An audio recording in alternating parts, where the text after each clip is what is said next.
Hello, welcome to Do It Yourself channel.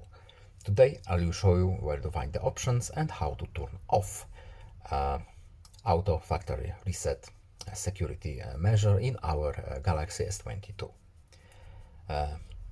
Where to look for this option and what does it do?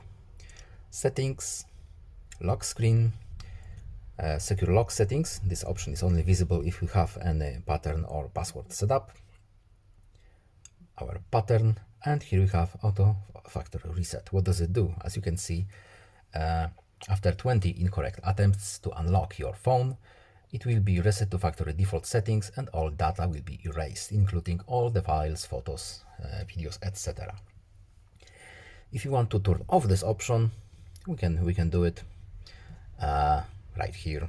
Simply uncheck this box. This function is a little bit hidden. By default, it's turned off. I hope this video was helpful to you. Please leave a like and subscribe. Have a nice day and see you in the next video. Goodbye.